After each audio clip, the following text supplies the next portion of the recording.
नमस्कार मित्रांनो, मी रितेश गाडगे आपल्यासाठी घेऊन येतो आहे ड्रीम होमचा पार्ट 2।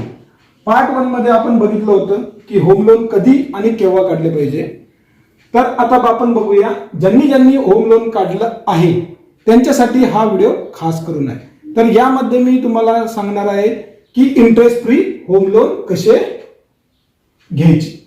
तर इंटरेस्ट फ्री होम लोन जो घेणार असेल तर त्याच्यासाठी आपण एक घर बघूया। 50 लाखाचे घर आहे, 50 लाखाचे घर आहे, 10 लाख रुपये त्याच्याकडे अवेलेबल आहेत आणि 40 लाखाचा तो 20 वर्षासाठी 9.5% लोन घेतोय। तर त्याचा ईएमआय बनतो 37,500 रुपये।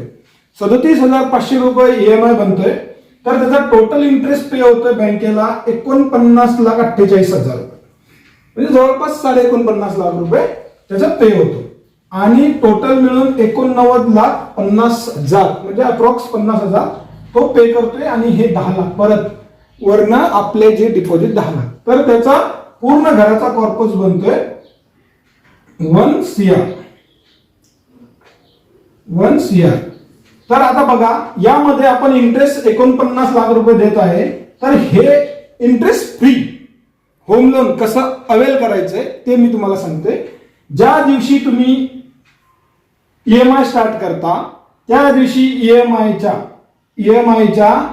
10% ईएमआय च्या बरोबर 10% जेवढी तुमची ईएमआय अमाउंट असेल त्याच्या 10% अमाउंट तुम्ही इन्व्हेस्ट करायची एसआयपी मध्ये। एसआयपी मध्ये इन्व्हेस्ट करायची सतत तुमचं होम लोन नील होईपर्यंत, म्हणजेच 20 वर्षासाठी। 20 वर्षासाठी तुम्ही जर ती 10% अमाउंट इन्व्हेस्ट जर केली तर ती बनते 3750 रुपये। जर 20 वर्षानंतर तुम्हाला 15% जर म्युच्युअल फंड एसआयपी ने इंटरेस्ट दिला तर तुमचा कॉर्पस बनतोय 57 लाख रुपये। तर ते 57 लाख रुपये कसे तर दाखवतो। तुम्ही टोटल इन्व्हेस्ट करताय 9 लाख रुपये, तर 15% 20 वर्षाचे बनतात इंटरेस्ट। अप्रॉक्स इंटरेस्ट जो बनतोय 48 लाख रुपये बनतोय।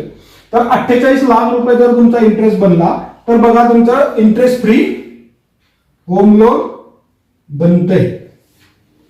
इंटरेस्ट फ्री होम लोन इथे बनतंय 48 लाख जर कॉर्पस 15% जर मिळाला तर दोन्हीची टोटल 57 लाख रुपये होते। म्हणजे तुम्ही ज्या वेळेला लोन तुमचं नील होईल त्यावेळेला तुमच्या हातामध्ये 57 लाख रुपये असू शकतात जर एक्झाम्पल 3 नुसार काम केले तर। जर व्हिडिओ आवडला असेल तर लाईक करा, सबस्क्राईब करा, आपलं मित्र परिवारांना शेअर करा आणि ज्यांना म्युच्युअल फंड अकाउंट खोलायचे असेल तर डिस्क्रिप्शन मध्ये लिंक आहे, त्या लिंकवर जाऊन रजिस्ट्रेशन करा। आणि कुणाला अधिक म्युच्युअल फंड एसआयपी बद्दल माहिती हवी असेल, होम लोन बद्दल माहिती हवी असेल, इन्शुरन्स बद्दल माहिती हवी असेल, दिलेल्या नंबरवरती कॉल करा। धन्यवाद। जय हिंद।